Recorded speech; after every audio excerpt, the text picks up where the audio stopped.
बात करूं, मुझे इस बात का फ़ख्र है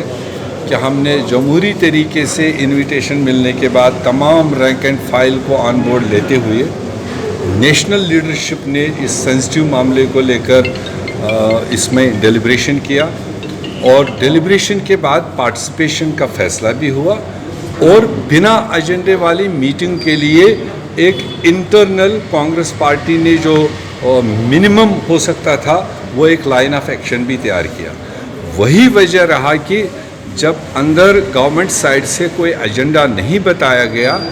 और फाइनली कांग्रेस को ही पहले बोलने का एक मौका मिला, तो मुझे खुशी है कि जिस तरह से कांग्रेस ने वहाँ पर पिछले 5 अगस्त 2019 से लेकर आज तक जो मोदी सरकार ने यूनिलेटरल डिसीजंस, कॉन्स्टिट्यूशनल हो, डेवलपमेंटल हो, जम्मू कश्मीर के किसी भी बारे में जो फैसले लिए वो यूनिलेटरल, और उसके इम्प्लीकेशंस हमारे लोगों को किस तरह से भुगतना पड़ा, किन तकलीफ़ों में से जूझना पड़ा, वो चाहे ट्रेडर्स हो, वो चाहे स्टूडेंट्स हो, किड्स हो, मतलब माइंस में इफ़ेक्ट करने वाले लोग हो, रोड सेक्टर में, ट्रांसपोर्ट सेक्टर में, ये सारा माशरा है और उनका कमर तोड़ सिचुएशन मोदी सरकार के यूनिलेटरल फैसलों ने पैदा किया। तो वो सारी प्रेजेंटेशन देने के बाद में जो हमने फ्यूचरिस्टिक रोड मैप वहाँ रखा है, जो जम्मू कश्मीर के लोगों की एक एस्पिरेशन है, एक जज्बात है कि हमारा बना बनाया स्टेट आपने बाइफरकेट क्यों किया, डाउनग्रेड क्यों किया, हमारे तहफ़्फ़ुज़ात को ख़त्म क्यों किया, वो सारी चीज़ कांग्रेस ने बुलंद आवाज़ के साथ रखा और डिमांड किया कि जम्मू कश्मीर में एक पॉलिटिकल प्रोसेस, जमहूरी तर्ज़ अमल को आगे मौका दिया जाना चाहिए। जल्द अज जल्द यहाँ पर एक पॉपुलर सरकार लोगों को बनाने का मौका दिया जाना चाहिए।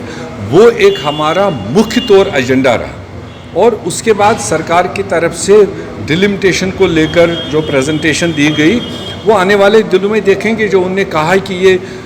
जमहूरियत के साथ में चलेगा, सारे पॉलिटिकल पार्टीज़ का इसमें हर लेवल पर पार्टिसिपेशन रहेगा, जो अभी तक नहीं दिखाई दिया 1.5 साल। अब अगर आगे ऐसा कोई अमल वो उठाते हैं, तरीक़ेकार उठाते हैं कि जिसमें स्टेट में भी, डिस्ट्रिक्टों में भी, तहसीलों में भी, जहाँ जहाँ इस पर डिबेट होगा वहाँ तमाम पॉलिटिकल पार्टीज़, तमाम सोशो पॉलिटिकल ऑर्गेनाइजेशंस को भी इस्तेमाल किया जाएगा, ताकि ट्रांसपेरेंट तरीके से अगर ये डिलिमिटेशन आगे बढ़ता है तो कांग्रेस को कोई आपत्ति नहीं है। मेरे साहब, आपको लगता है ये जो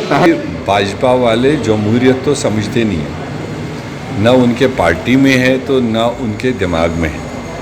वरना देश तो इफ़हाम तफहूम से ही चलता है,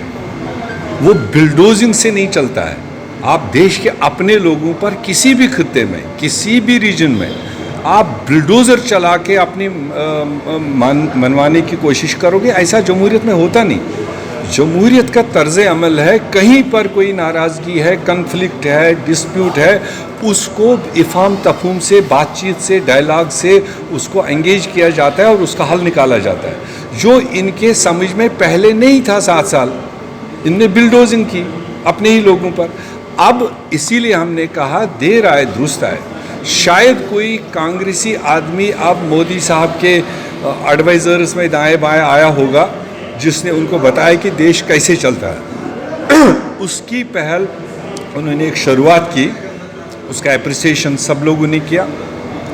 आगे भी एक मीटिंग से तो सारे मसले हल नहीं होने हैं, न वहाँ एजेंडा था, न हमने कोई पेट में लेकर आया, मगर ये सिलसिला जारी रहना चाहिए ताकि इस खित्ते में अमन आए। अमन होगा तो तरक्की होगी,